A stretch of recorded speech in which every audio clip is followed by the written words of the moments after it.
नमस्ते तुझे प्रधानमंत्री हिंदुस्तान आपका स्वागत है हमारे देश में। Would you like to come and stay in India and Mumbai? You're most welcome.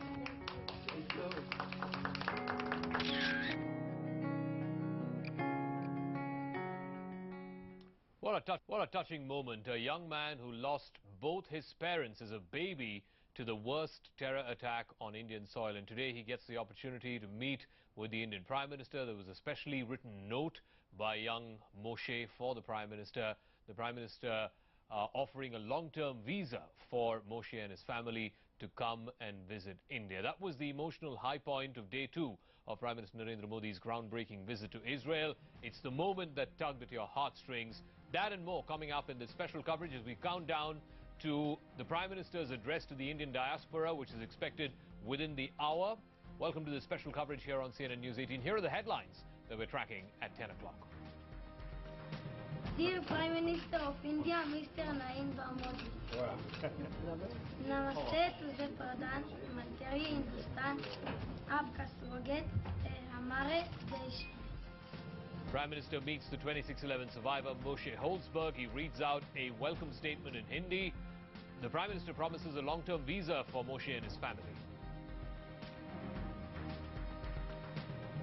At the business end, Prime Minister Modi and Netanyahu speak on terror, technology, agriculture, water management. They also vow to fight terrorism together. 7 agreements have been signed between the two countries. The bonhomie continues between Modi and Bibi. The Israeli Prime Minister says the bilateral relationship is like a marriage made in heaven being implemented on earth. The Prime Minister invites him to visit India, which Netanyahu accepts on stage. Today was day 2 of Prime Minister Modi's visit to Israel, and the bonhomie between the two leaders was clearly coming to the surface. Israeli Prime Minister Benjamin Netanyahu called the relations between his country and India as a marriage made in heaven but being implemented on earth. Prime Minister Modi said that the last 24 hours in Israel has been memorable. The two leaders sat down for business. They inked 7 agreements in the fields of space, agriculture and science and technology. Both India and Israel agreed to jointly fight terror and the need to end the menace. Both Prime Ministers also decided to take the relationship to the next level. It is now officially characterized as a strategic partnership. Prime Minister Modi invited the Israeli Prime Minister Benjamin Netanyahu to visit India, and that is something he accepted publicly on stage. Let's listen in to some excerpts from that press statements that were read out by both Prime Ministers. India and Israel live in complex geographies. We are aware of strategic threats to regional peace and stability. India has suffered firsthand the violence and hatred spread by terror. So as Israel. Prime Minister Netanyahu and I agreed to do much more together to protect our strategic interests and also cooperate to combat growing radicalization and terrorism, including in cyberspace. I have a feeling that today India and Israel are changing our world and maybe changing parts of the world, because this is a cooperation. It's a marriage, really, made in heaven, but we're implementing it here on earth. We're being challenged by the forces of terror that seeks to undermine our world, our countries, the peace and stability of our common civilization. And we have agreed to cooperate in this area as well. But this is an expression of our commitment to fight the bad and work for the good. And I think this is what marks this visit. It's a partnership to seek the good, to defend the good, to achieve the good. And this is a good day. To seek the good, to defend the good, and to achieve the good. That's how Benjamin Netanyahu has characterized this relationship. But at the end of the day, what has been achieved in this groundbreaking visit, in this historic visit, the first by an Indian Prime Minister to Israel? Joining us on our panel tonight, Jyoti Malhotra is consulting editor with the Indian Express. Pinak Chakravarti is a former diplomat, has been former deputy head of mission there in our mission in Tel Aviv. Ashok Malik, resident commentator and senior journalist here with CNN News 18. And Dr. Khinvraj Jangid is assistant professor at the Jindal Center for Israel Studies. I'll start with you, Pinak Chakravarti, because today in the joint statement, in the very first paragraph, it says both sides have decided to elevate this relationship to that of a strategic partnership. What does this entail, and how may this be viewed in other capitals, notably in Tehran or in Riyadh?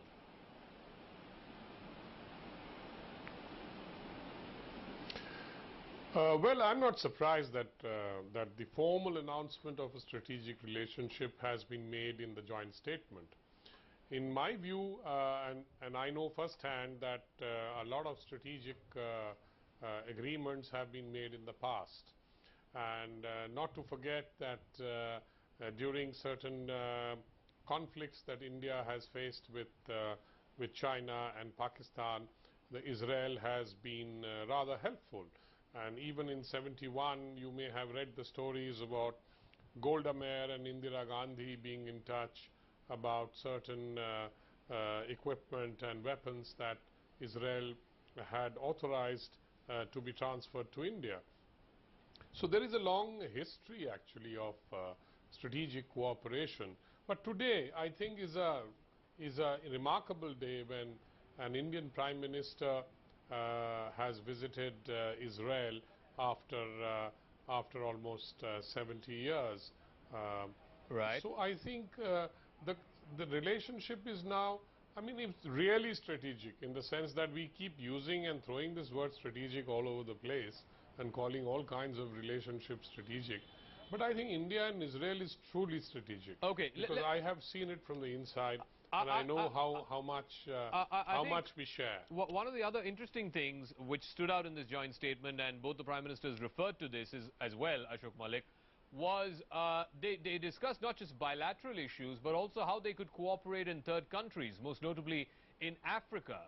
I'm just curious how this would work from a geostrategic point of view. We know that the Chinese are deeply engaged with Africa.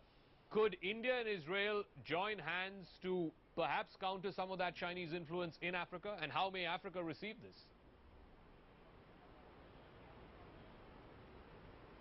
See, there are 2 points here. One, India's Development Partnership Administration, or DPA, which is India's external technical assistance arm in the MEA, has of late been looking at partner countries with which to work in geographies such as Africa. So it's working with European partners there. It's now going to be working with Israel there, hopefully, to help our partner countries in Africa. And obviously, the idea is to bring to bear more resources to compete with Chinese investment, and some Chinese investment in Africa has, of course, been exploitative and controversial. And if India and its partners can do a better job, obviously it's all for the good. The other thing is there are a number of countries, not just in Africa, but frankly even in the Gulf, even in the Arab world, which seek to work with Israel on irrigation, on water management, but can't do it directly. And they would want to work with India. I recently had a meeting with a very senior ambassador from a very important Arab country here in Delhi. And he was very frank. He said, we want to work with India on irrigation, drip irrigation and water management, because you're working with the Israelis. We can't work with the Israelis publicly, but we can work with you. And in that sense, cooperate with the Israelis. So it's not just Africa, it's actually many countries in the world which would benefit from an Indo-Israeli developmental partnership. All right. The fruits of which can be exported. I'm just going to interrupt Ashok there, because we're getting, again, I think some breaking news, again concerning foreign policy, concerning this tenuous standoff that's been going on between India and China.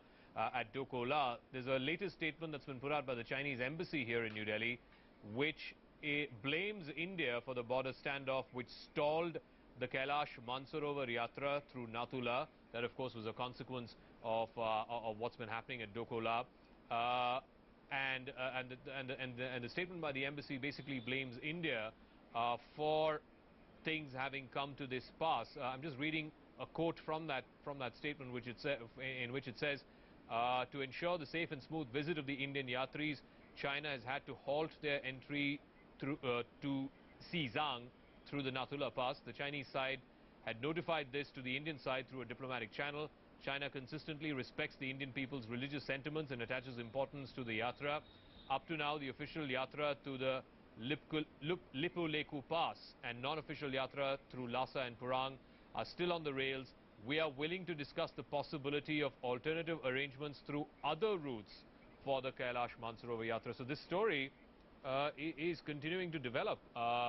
It's not going anywhere, this ongoing standoff between India and China at Dokola and its consequences. But let me come back to our discussion. And Jyoti Malhotra, in terms of, the thing that stood out for me in the agreements that were signed today, 7 of them were signed. There was one for R&D Technological Fund, $40 million, water conservation, water utility reforms, 3 different agreements on space technology, 1 in agriculture. It really did not have any big-ticket defense deal. It did not have any big-ticket counter-terror deal, which has been the sort of bedrock of this relationship for much of the last 10, 15, 20, 25 years. Is this a maturing, an evolution of the relationship that India and Israel are saying that, look, we want to put the emphasis on other areas like agriculture, healthcare, higher education, that this is not just a defense, transactional, buyer-seller relationship? I don't think so, Zaka. I think the Indian government is smarter than that. The fact is that if there had been a defense deal, or if there had been some sort of a counter-terrorism or an agreement or even an MOU or something in the defense or strategic arena, I think all of us would have focused just on that and would have ignored everything else. So I think the Prime Minister's visit in itself has been about underlining this relationship between India and Israel and reiterating and confirming in so many ways that India lives in a difficult geography, as the Prime Minister pointed out, and Benjamin Netanyahu pointed out.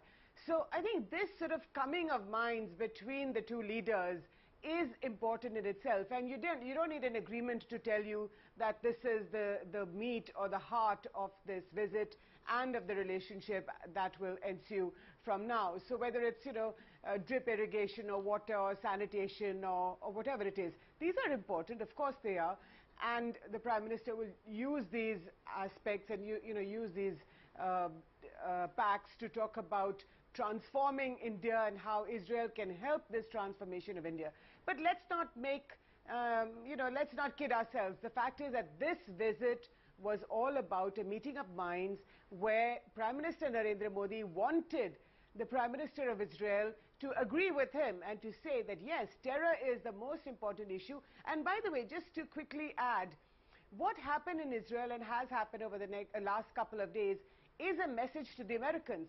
Now, the Indo-US relationship may be becoming a much more transactional one, but don't forget that America's Jews still have huge influence over their own system, over their own administration, and these people have very strong links with Israel. So if they see Benjamin Netanyahu hugging and embracing Narendra Modi, then that is going to have a big impact on the Indo-US relationship. No, fair enough. Well. I take so your this point. works in many different ways. No, I take your point. And I think the Prime Minister got what he wanted. My only sort of issue was, again, I'm coming to the point that you were trying to make, that, terror was a cornerstone of this visit. It was basically Mr. Modi trying to get Benjamin Netanyahu to endorse India's position on terror. And I'm going to play out a couple of sound bites where both Prime Ministers explicitly talked about terror. But my only sort of issue was that if terror was really the only focus of this visit, then why aren't we seeing that reflected in the joint statement, or why aren't we seeing that reflected in the MOUs that have been signed? Can I just play out a couple of sound bites of both the Prime Ministers talking specifically about the issue of terror? Let's just play that out. India and Israel live in complex geographics. We are aware of strategic threats to regional peace and stability. India has suffered firsthand the violence and hatred spread by terror. So as Israel. Prime Minister Netanyahu and I agreed to do much more together to protect our strategic interests and also cooperate to combat growing radicalization and terrorism, including in cyberspace. I have a feeling that today India and Israel are changing our world and maybe changing parts of the world, because this is a cooperation, it's a marriage really made in heaven, but we're implementing it here on earth. We're being challenged by the forces of terror that seeks to undermine our world, our countries, the peace and stability of our common civilization. And we have agreed to cooperate in this area as well. But this is an expression of our commitment to fight the bad and work for the good. And I think this is what marks this visit. It's a partnership to seek the good, to defend the good, to achieve the good. And this is a good day. Let me also get Professor Khinvraj into this conversation. You know, if you actually strip away the bonhomie and all of it was great, the photo ops, the sound bites, if you actually strip that away, you know, on the specific issue of terror, for example, I didn't hear Netanyahu call out the groups that are inimical to India. I didn't hear him say anything about countries that use their soil to target India. I mean, I'm not nitpicking here, but what I'm trying to get at is, if terror was one of the foundational sort of bases of this relationship, then why didn't we see an MOU on it, or why didn't we see explicit mention of it when the Prime Minister spoke? Or you want to weigh in on that, Dr. Khinvraj? Thank you, Jacob. Yeah, I can hear you. Jacob, I think you have very interesting inquiry there, and I think I was myself thinking today that can really India agree to the definition of terrorism that Israel has? I think it's a genuine difficulty between Israel and India to define terrorism as agreed, terrorism. Much of terrorism that is declared by Israeli state is actually Palestinian resistance, and mentioning anything Iran would certainly upset India and Iranian relationship. Mentioning Pakistan would destabilize many other things between the two, and one certainly cannot, and I think India cannot agree that Hamas is totally a terrorist organization. So I think because of their two different challenges, yeah, they can't define terrorism as one. They do have this challenge, but they do have this challenge in their particular historical conditions and in their particular struggles within their territories. So I think you are very right in asking, is there a common definition of terrorism that Israel and India can come out in a piece of document? I think they can't. Ashok Malik, much of the counter-terrorist stuff was really that emotional meeting with Moshe, and I'm not taking anything away from it. It was an extremely touching, like I said, it was the moment that tugged at your heartstrings. But if you were to strip that away and look at real nuts and bolts, you would have expected a far stronger statement from the Prime Minister of Israel, condemning and calling out the groups that are inimical to India's interests, whether it's in India or India's interests abroad. You would have at least heard a cursory statement condemning countries using their soil to launch attacks that target India. I didn't hear any of that.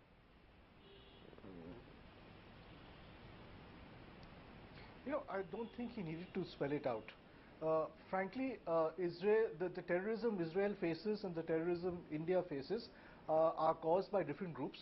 These groups may have relationships between them. They may have common training facilities, such as in Afghanistan, but these are different groups.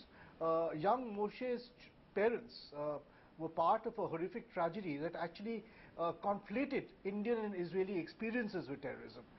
So that's what made the visit to him and his family so poignant and so emotional. Frankly, India and Israel cooperate one hell of a lot on terrorism, on counter-terrorism, on intelligence sharing, on training, on a lot of things. But much of that should not be in the public domain, should not be discussed at press conferences, and is probably taking place below the radar as it should take place. This visit was about the big picture, about two countries saying we are strategic partners, we stand by each other through thick and thin. And I think that purpose was achieved. All right, I think that's a fair point. But Jyoti, you want to weigh in? You know, Zaka, I know what you're trying to do. You're trying to push us and ask us why, if terror was this big pact, you know, this sort of understanding between India and Israel, then why isn't it there in black and white? And I'll tell you why. The truth is that they don't want to put it in black and white because there is a strategic understanding between the BJP-ruled government in Delhi and Netanyahu's right-wing government in Israel to say that we do live in our geographies. And I take the point by the professor at the Jindal School, which is that we have different groups, whether it's the Hamas vis-a-vis Israel and the Lashkar-e-Toiba, the Jaish-e-Mohammed vis-a-vis India. But these matters are irrelevant in this visit, where you have this big picture visit. You don't want to talk about the detail. You want to sort of keep it fuzzy and warm and you know, sort of embrace each other every hour, if you like. And remember, for Netanyahu, this was also a very important visit. You know, if you saw the embracing that he did of the Prime Minister, it was mutual. These feelings of affection and friendship were very, very real. And you don't see that with Prime Minister Modi, with, you know, with other world leaders, for example, with Trump recently. So I think Netanyahu is also invested in this relationship with India, with Prime Minister Modi, which is to say that there is this little country called Israel, which actually, with its sort of human rights violations vis-a-vis Palestine, and by the way, that P word we haven't discussed so far, and I hope you will ask us some questions in that context. I had a whole hour of it last night, but anyway. Context as, yeah, that's right. Yeah, okay. So, no, just to quickly finish. So, I think what Netanyahu also wants is that here is a country of over 1 billion people which is reaching out, which is coming, you know, which is sort of flying all the way to meet him after all these decades. And he himself, it's not as if he gets a clean chit by the Western world. Of course, the Americans stand behind him, stand behind Israel rock solid. But he does get castigated. There is a light shadow that does fall on Israel. So in that sense, I think there is a very mutual partnership. And if it has been elevated to the strategic partnership, then these sort of tactical, you know, little arguments, whether there was an MOU or an agreement or whatever else you might want to call it, these are small things, Zaka. Okay. Before I come back to Ambassador Chakravarti, and I'm sure he'll want to weigh in on this as well, just to remind our viewers, within the next, say, 15 minutes or so, we're expecting Prime Minister Modi to address the Indian diaspora in Israel. You were there. You served a number of years in our missions there. How big is the Indian community there in Israel, Ambassador? And I know there are lots of Jews who went back over the years. There are also a lot of Indians who live there, who work there. A lot of Indian students now who study there and do postdoc stuff. How thriving is the Indian community in Israel?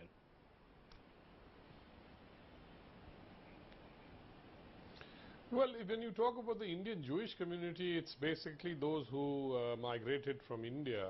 And of course, their descendants and others who probably now comprise about 1 lakh out of a population about, I would say, 6.5 million in Israel. And I think they have played a huge role actually in providing continuity to the relationship. And the bulk of them, of course, came from Maharashtra, because the Bene Israel, and they speak, many of the older generations speak Marathi. I have visited their homes, I have interacted with them, I've attended their events, and they are obviously still connected to India. Though the younger generation, those who now feel less connected, but they do have the atmosphere in the family of speaking Marathi, wearing saris, they've seen their mothers wearing saris, etc. So I think that aspect is very much there. But coming back to what you have been discussing about why is there no agreement on whatever terrorism and counterterrorism, no naming and shaming of organizations. I think, Zaka, you must realize that much of what India and Israel do is not in the public domain, and I think that is how it should be. And I think, having seen it from the inside, I know that a lot of it is based on understanding. And if you recollect, our NSA has been there twice before Prime Minister's visit. Yeah. I'm sure they have tied up various issues which will not be deliberately not be reflected in MOUs and things like that. So I think there's much. It's like an iceberg. I mean, what you see is very little, but there's a lot more under the water. Okay, it's interesting you mentioned that. I think Professor Khinvraj also wanted to weigh in on that point. I have an interesting thing to share with you. When I was doing my PhD fieldwork in 2012 in the south city of Beersheba, which houses more or less majority of the Indian origin Jews in Israel. And I used to buy my spices for 6 months from a Gujarati who migrated to Israel in the 60s. I think there are two critical points, and they are very important points to understand about the Indian origin Jews in Israel. A, that while there were no relations till 1992, they had a very controversial relationship. They were in Israel and India wasn't dealing with Israel politically. So they couldn't figure out where do they actually come up, and more or less they remained on the margins. Second, Indian Jews, like Asian and African Jews of Israel, have also not enjoyed privileges in education, culture, policy making, politics. There hasn't been a Mizrahi. Mizrahi is a term for the Oriental Jews of Israel, and Mizrahis have a tremendous challenge facing the Israeli state, asking very tough questions about their marginalization. It's almost, some people actually put it as Israel's caste system, where the white Jews have enjoyed much of the privileges, rightly so. They were the founders from the east of Europe. But Indian Jews haven't been in the thriving fold of the Israeli state. Somebody used, I think you used, how much thriving is that community. I don't think it has been a thriving community, and that's why I think Modi's address today to them would bring much solace. So just shed a little more light on that. I mean, when Mr. Modi travels abroad, whether it's to the US, Britain, even in China, I mean, addressing the Indian community is sort of something that he always does on a regular basis. How may this address to the Indian community in Israel be different from how he approaches in the Indian diaspora in other major countries around the world?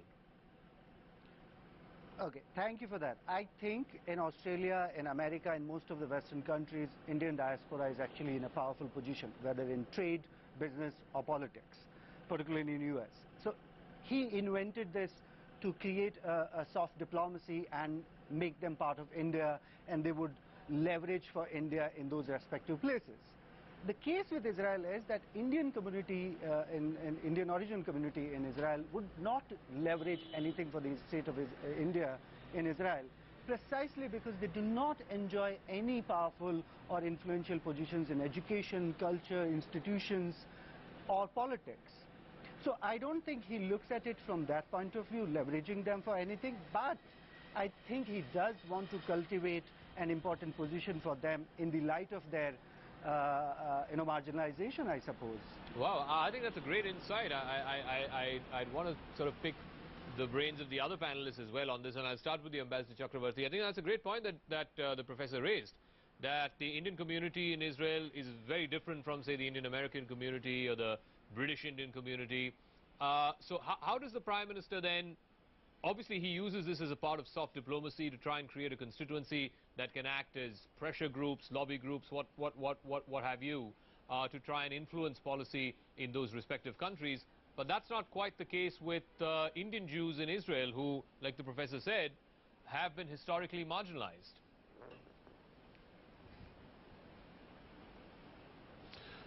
Well, I wouldn't say marginalized to that extent, but I think they are not in positions of power, if I may say so, in the Israeli power structure.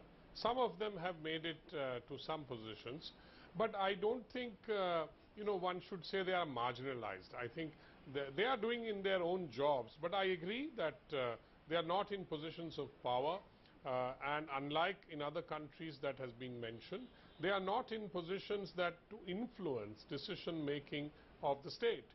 So I think Mr. Modi's address to them would probably energize them to join politics, seek higher office in politics, and get higher in the system, like many Indians have done in the USA, UK, Australia and other places. All right. So I think that is still work in progress. The Indian Jews have in Israel have been a fairly quiescent community. I mean, they are not very aggressive about their ambition. So I think the next generation will probably find far more involved in Israeli politics and demand their share of power in the Israeli hierarchy. Ashok, you wanted to weigh in on that?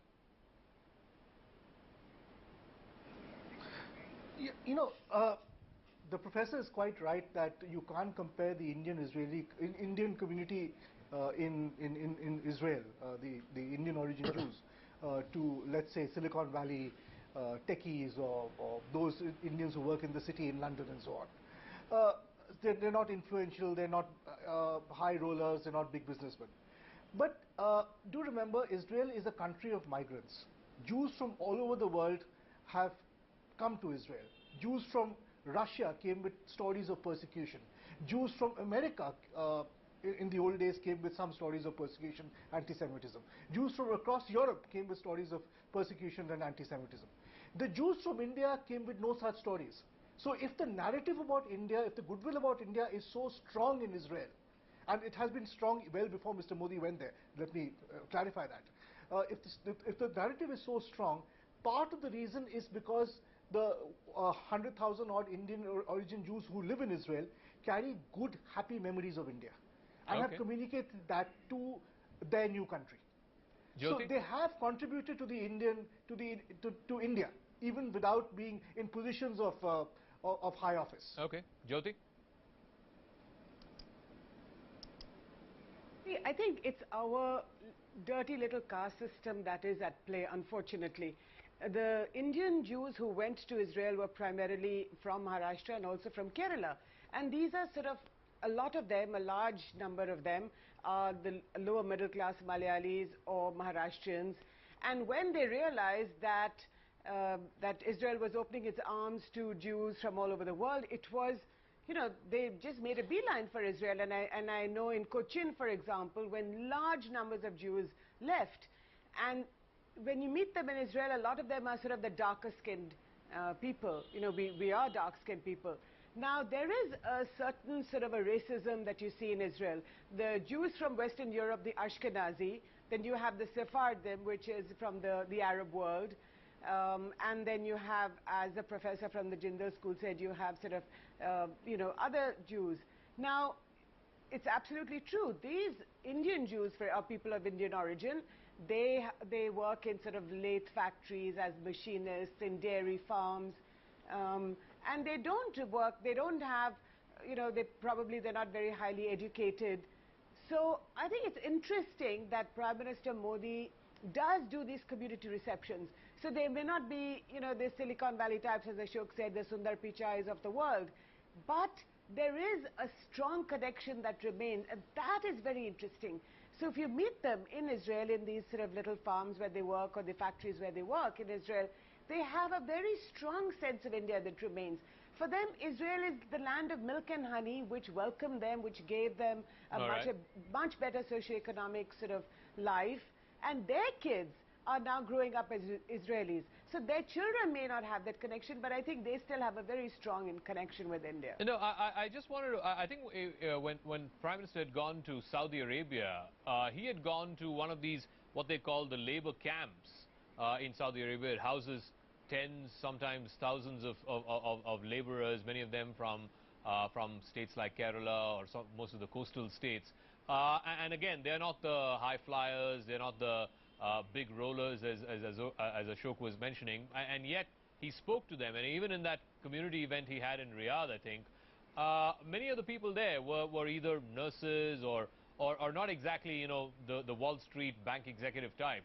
And yet he made it a point to address them, to speak to them directly. And I want to come back to Professor Khinvraj. Would you reckon that a similar sort of message would be given to the Indian Jews in Israel because of their own unique history and, like you said, the discrimination that they've faced over the years and the lack of opportunities therein? Yeah, I think that's the only value of this, and I think it's happening for a good reason, which is emotional support and solace. I think they are first time being recognized as important for India, and I think that's a great bonding. But I think Jyoti Malhotra had an interesting point. When I used to buy my spices to this woman from Gujarat who made earlier with her family, I asked her that, are there any other family members left in Ahmedabad? And you know what she told me? She told me that her elder sister has not chosen to come. Aliyah is the word for migration to Israel. And I said, why so? She said, well, she has a big private school, her husband earns well, we had a poor quality of life, Israel was offering us much better than what he had in Ahmedabad. So I think it's an interesting thing that happened because of the economic or the quality of life. There is actually an interesting film, and I would like your viewer to see that, called Turn Left at the End of the World. Turn Left at the End of the World is an Israeli film made by a director about a Jewish couple from Bombay who made Aliyah with a teenager daughter and got disillusioned in Israel because he was settled in south of Israel with Moroccan Jews, and he worked in a milk bottle making factory. He was an engineer in Bombay before that, and he said, quite disillusioned, to his wife one night, I came to the Holy Land thinking that I was contributing something significant. So I think Turn Left at the End film, remarkable film that captures the story about the Indian Jews. I think I think Indian viewers should certainly watch that. Okay, we'll look it up. We'll look it up. If I can, yeah, if I can add one more thing. Yeah.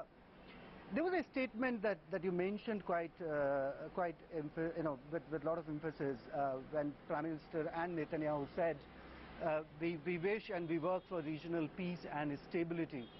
I really wonder, does Israel think regional peace and stability can be achieved with occupation of the Palestinian territories?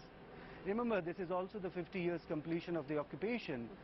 And I think it's an interesting moment to think of the idea of the regional peace. They didn't certainly elaborate on what do they mean by peace in regional terms, but I think one has to think of the 50 years of occupation when one talks about the regional peace in the Middle East. It's something that hasn't been touched upon. It's a very interesting point, and perhaps are into what Jyoti was saying. We haven't discussed the P question yet, but I'm going to get to that in just 1 second. Can we have the live shots of where this event is happening? I believe, as usual, there's Bollywood song and dance. I'm told that Sukhwinder Singh is sort of setting the stage before Prime Minister Modi arrives there. He's expected to arrive there any moment now. 8 p.m. local time, which is 10:30 here in India, is when the Prime Minister is expected to address the Indian community there in Jerusalem.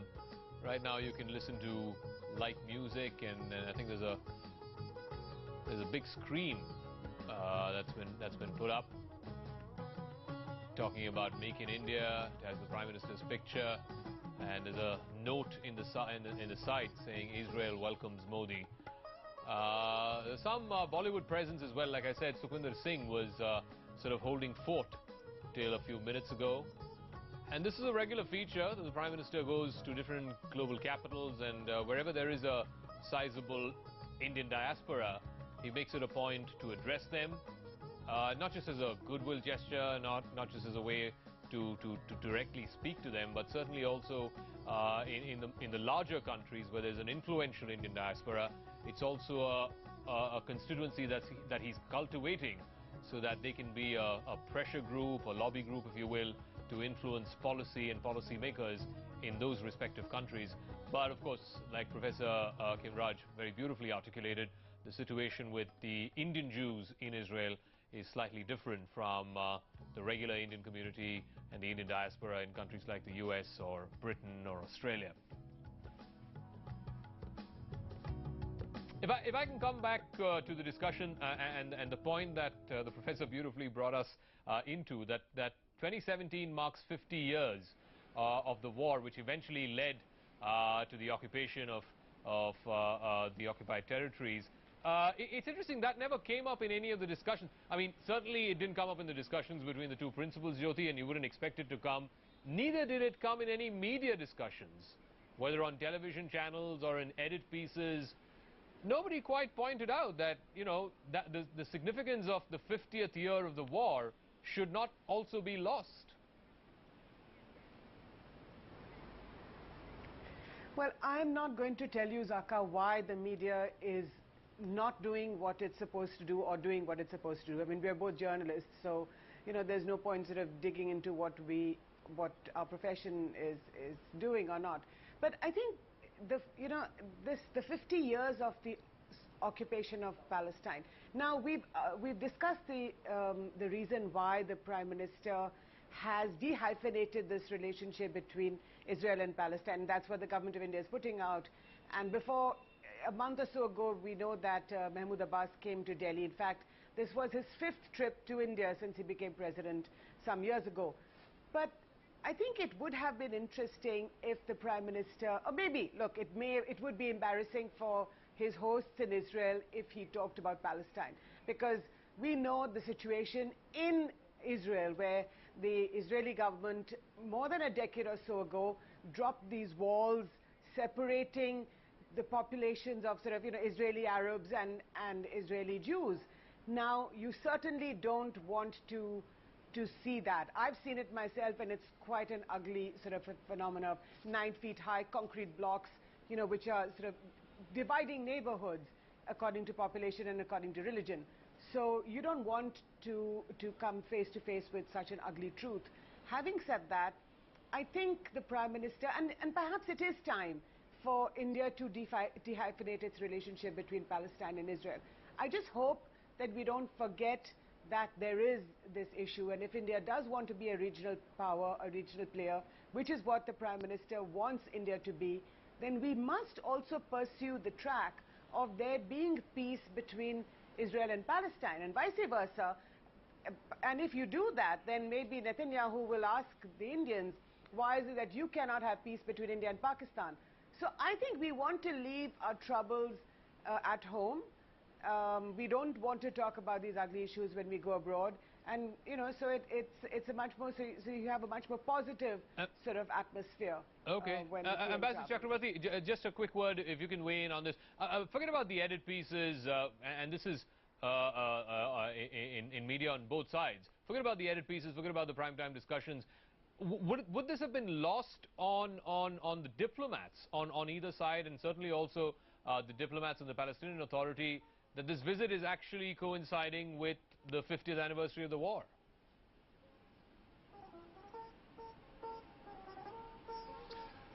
Look, we all know that it's coinciding with the 50th anniversary of the war. But I think India has decided that we can't be holier than the Pope. I mean, if the Arabs have lost interest in the Palestinian cause, who is India to actually defend that cause and get them justice? I think it will have to be played out by the Arab countries and by the regional powers and by Israel. I don't think India can actually play a very useful role. We will follow our interest, our national interest, which is congruent with Israel in certain areas, and that is what Mr. Modi is seeking to do. So I don't think the Palestinian cause is going to by bringing it up in a visit like this, is going to help either the Palestinians or our relationship with Israel. All right, I'm going to leave it at that. I'm going to take a break on that note. When we come back, we'll have continuing coverage, as well as hopefully we will see the Prime Minister take the stage to address the Indian diaspora in Jerusalem. This is Sukhwinder Singh in the meanwhile, holding forth. Hud dabang, come on guys! Are dhar ko kaate re, are cheer dhare sannate re. जब वीर भरे हुंकार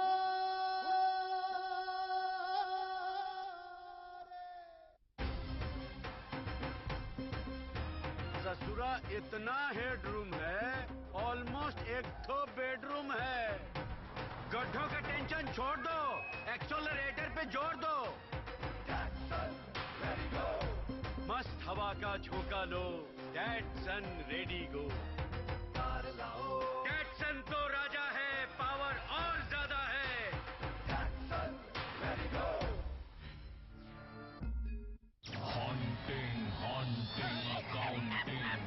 अन्ना जी, GST से क्यों डरते हो? हमारे पास Zoho books है ना। जोहो पे जीएसटी फाइल करना बहुत ही आसान है। अगर बिजनेस को बनाना चाहते हो, ओहो, यूज करो Zoho. Just 2499 per year. An event may be frenzied, but news and journalism doesn't have to be. It's not about becoming a shark or how big your jaw is or how strong your vocal cords are. It's about the steeliness of facts. Balance can't be a smoke screen here because truth doesn't always lie in the middle. It's about a pledge that we will not play to the gallery, beyond the narratives of spin doctors and beyond the arithmetic of numbers.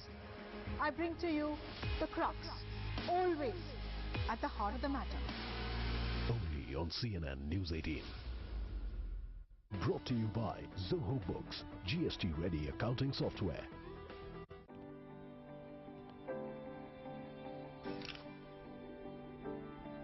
Got it! A few years ago I had a heart attack, but here I am today, directing this film. I have diabetes, but that doesn't stop me. Adult malnutrition. I had vertigo, but I'm here today, starring in this film. With the help of Abbott's breakthroughs, modern healthcare has helped millions, like me, lead fuller lives. Abbott, life to the fullest. Achieve ambition, dreams, success. Join KR Mangalam University, your destination success.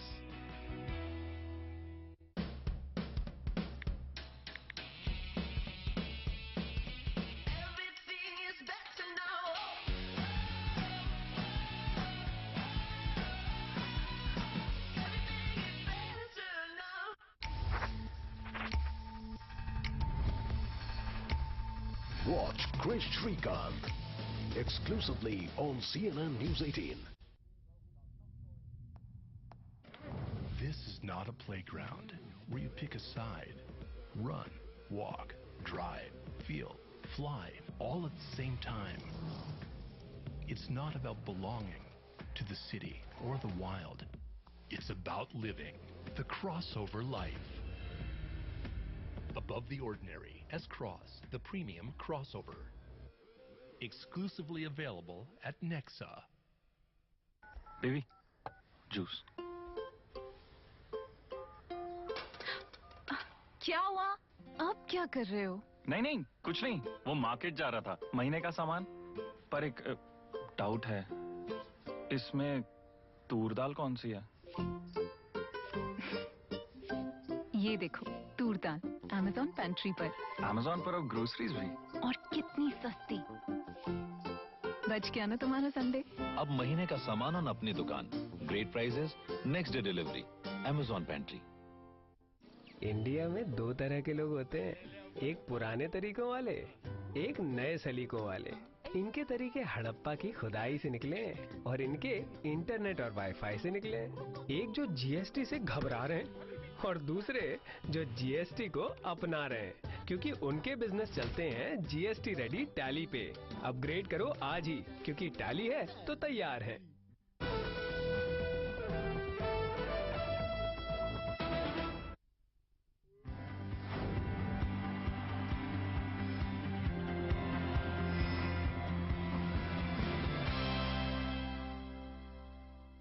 Welcome back. The emotional high point of Prime Minister Modi's second day in Israel was his meeting with the 26/11 Mumbai terror attack survivor, Moshe Holzberg.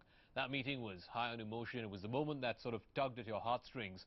Moshe, whose parents were killed at the Chabad house in Mumbai, he read out a written message in Hindi, some parts of it, for Prime Minister Modi.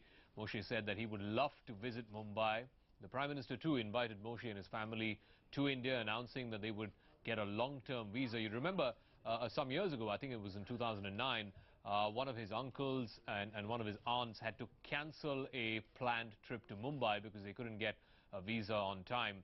The Prime Minister today making it a point to publicly tell Moshe that him and his family will be given a long-term visa. They can come to Mumbai whenever they please. My parents lived in Mumbai. Welcome to Israel, our holy land, to holy city of Jerusalem. My name is Moshe Olsberg, the son of Rabbi Gabi and Risky Olsberg. I am 11. They are sent by Lubavitch. I am 11 years old. I was saved by my very special Nani Sandra. May God bless them. My parents lived in Mumbai. You're Indian Nani. My parents live in Mumbai. They help every person, Jewish and not Jewish, alike. The house was open to everyone. I now live in Israel with my grandparents, Rabbi Shimon and Judith Rosenberg, in their house in the city of Afula. I may want to bless my grandparents for my father, Rabbi Nachman and Frida Olsberg. I am an happy child, thank God. And I love to play. I try to be a good student. I would like to wish you Amara Shewad Abki Sat Hebot Fradan Matri Renge Salotak.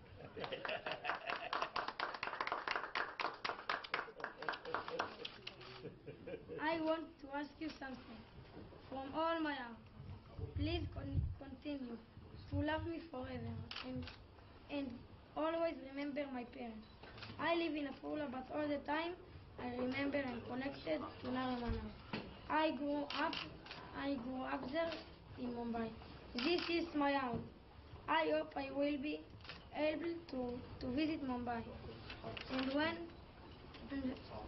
when I get older, I live there. I will be the director of our Chabad house. With God's help, this is my house, an house of goodness.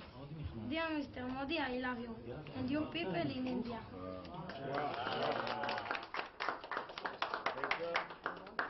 I want to give you some presents to remember me and Dolly Jerusalem. Picture. What a touching moment. A young man who's lost both his parents to a dastardly terror attack, saying that he wants to come back to that same Chabad house, in which his father was the director. He wants to come back and head that same Chabad house. What a touching gesture that was. And Prime Minister responded as well. He thanked Moshe for his touching speech and the message and the gift that he gave him. And he also promised a long-term visa to Moshe and his family. Like I said, this, of course, correcting and redressing a grievance that some of his family members had some years ago when they were denied a visa and as a result had to cancel a visit to Mumbai. Thank you for your very, very special gift. Thanks a lot. Thank you. Thank you. And we shall see you with us, okay? And you will see Prime Minister Modi again very soon. Thank you. So, would you like to come and stay in India and Mumbai? You are most welcome. You and your all family members, they will get a long-term visa from my government. So any time you can come, anywhere you can go. Thank you. Thank you.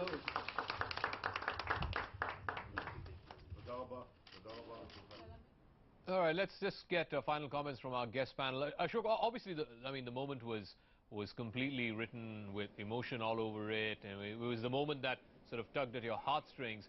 But really, what message does this send out to the rest of the world? That here you have India and Israel, both victims of terror, and Moshe best exemplifies that.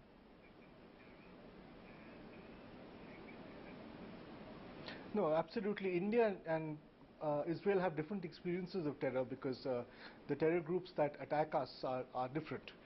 But in the case of Moshe and his parents, there was a horrific tragedy that united our countries and united our peoples. Because Moshe's parents were attacked because they were Jews, and they were attacked because they happened to live in Mumbai at that time. and it is absolutely touching that his family still wants him to come back to India and take up the position his father once held in a city that obviously his father and mother cared for deeply. You know, at the end of the day, this visit, like any good diplomatic visit, is not about prime ministers meeting and exchanging documents. It's not about foreign secretaries giving speeches and press briefings. It's not about generals and diplomats and NSAs talking to each other. It's about people. It's about a people-to-people relationship, a goodwill among peoples of countries. And that is the beauty of the India-Israel relationship, that Indians and Israelis care for each other and think well of each other, irrespective of who's the prime minister and who isn't. And the case of Moshe and his grandparents exemplifies that. Despite the tragedy of November 26, 2008, Moshe's grandparents still want him to go back to India, and Moshe himself still wants to come back to India. That's right. And live there and work there and serve people there and serve the Jewish community there and be at home there. And there can be nothing more riveting, nothing more important, nothing more heart-wrenching than that. That to my mind, is the highlight of this visit. All right. Quick round of closing comments from the rest of the three panelists. Professor Khinvraj, how is this visit going to be remembered? 30 seconds. Can I pick the conversation that Pinak left, and I think Pinak said it very nicely, holier than Pope India cannot be. And I think the problem, it's important, so I'm going there. I think Mahmoud Abbas, who came to India 2 months back, is actually joining Israel in cutting electricity in Gaza as we speak. Gaza has been under severe electricity cut, and Mahmoud Abbas is not making any noise. There is no protest from the West Bank. I think if we care about the peace and if we are concerned about the peace, one can actually deeply be worried about the internal division between Hamas and Fatah. That said, so the tragedy is actually with the Palestinian movement at the moment. What do I take away from this trip? Well, I think as previously said, the single most important symbolism is for the State of Israel to host the Indian Prime Minister. Remember the 25 years, the first Israeli Prime Minister came here in 2003. After 14 years, the diplomatic reciprocity, I think, is highly, highly appreciated from the Israeli state, and I think they take the bigger smile out of it. Quick closing comments, Ambassador Chakravarti, and final word to Jyoti. Two things. I think the one, that the first Indian Prime Minister has visited Israel, it was awaited for a very long time. And number two, the bonding that Moshe provided, the sort of the excuse for, or the reason for, on terrorism between the two countries. I think this will be the two main takeaways for me. All right, Jyoti, you have the last word, as always. So, you know, I was very proud that Prime Minister Narendra Modi sought out Moshe and met him, and spent a few minutes with him and the young boy, and he's the boy who lived. And it's so emblematic of what Ashok just said, that this is about people. And Ashok is absolutely right. It's about the people of India and Israel and what binds us together. And Israelis are also extremely interesting people, very, very bright people. But I just want to also add is that if it's about the people, then I think we have to look at the people all over Israel. It's also about Israeli Arabs, after all, not only about Palestinians. So it's Israeli Arabs, Palestinians, and the people of Israel in India. I think we would have a nice meal together, all of us, if we could. Okay, we'll leave it at that. We can bond over food. There's a story that the Israeli Prime Minister narrated in the press conference where 30 years ago he met his wife, where he took his wife out on their first date to an Indian restaurant, and how he fondly remembers that, and how it's the same chef who cooked food for the Indian Prime Minister in his visit now, 30 years on. So we'll leave it at that. I want to thank all my guests for joining us on the panel tonight for this fascinating conversation. We're taking a break on these pictures. This is the venue in Israel where the Prime Minister will be addressing the Indian diaspora any moment now. We'll take a break on those pictures. Back on the other side after these messages.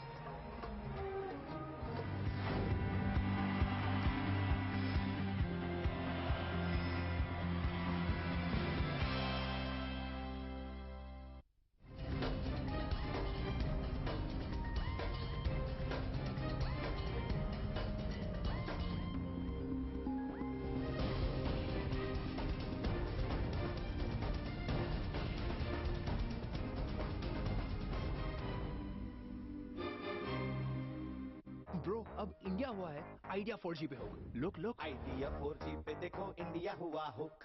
Look look खाते हुए पकाते हुए चबाते हुए भगाते हुए पर मचा चुड़ुगारू देखो गुरु। लुक लुक आइडिया 4G पे देखो इंडिया हुआ हुक। लुक लुक हाँ लुक लुक। इंडिया हो गया है आइडिया 4G पे हुक। आइडिया 4G, इंडिया जितना बड़ा network.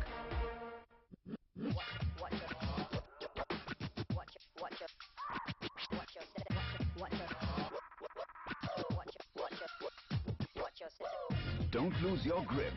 Be safe in all road conditions with MRF, India's preferred tyre brand. Change to MRF tyres this monsoon. True power can give you everything. Nothing can give you true power. You have to take it. Watch Inside Edge exclusively on Amazon Prime Video. Sharma ji का flat 15th floor पर था, sea facing. But last month वो 7th floor पर आ गए because someone told him that number 7 is lucky for him. Flat number 707 slum facing. काश उन्हें कोई बता सकता कि प्रॉस्पेरिटी के लिए 7 नंबर नहीं, 7 तारीख का 7 चाहिए। Start investing in mutual funds on the 7th of every month. Reliance Mutual Fund and CNBC TV18 present Mutual Fund Day. हर महीने की तारीख 7 कीजिए म्यूचुअल फंड की आदत की शुरुआत। Mutual fund investments are subject to market risks. Read all scheme-related documents. All right, these are live shots from Tel Aviv, where Prime Minister Narendra Modi and his Israeli counterpart Benjamin Netanyahu have arrived. This is where the Prime Minister will be addressing the Indian diaspora. To rapturous scenes there, to a standing ovation to both these leaders. This is really a coming out party for what is a very, very important bilateral relationship.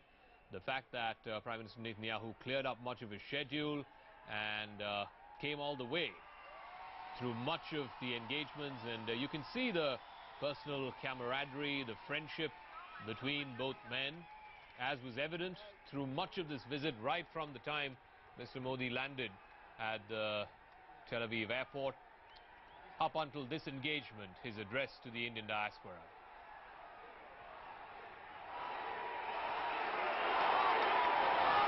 Already I think you can hear the crowd there chanting Bibi and Modi. This is a mega event being attended by about 5,000 people. Let's listen in. לשירת ההמנונים הלאומיים אני מתכבדת להזמין את הזמרת הישראלית שמשלבת בשירתה מזרח ומערב כאחד.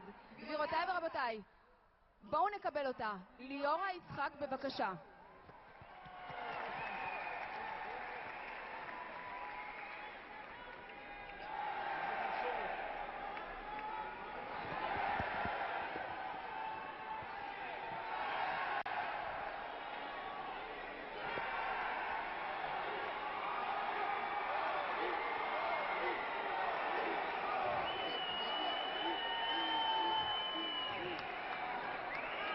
Indian National Anthem. जनगण मन अधिनायक जय हे भारत भाग्य विधाता पंजाब सिंध गुजरात मराठा द्राविड उत्कल बंग विंध्य हिमाचल यमुना गंगा उच्चल जलधि तरंगा तव शुभ नामे जागे तब शुभ आशीष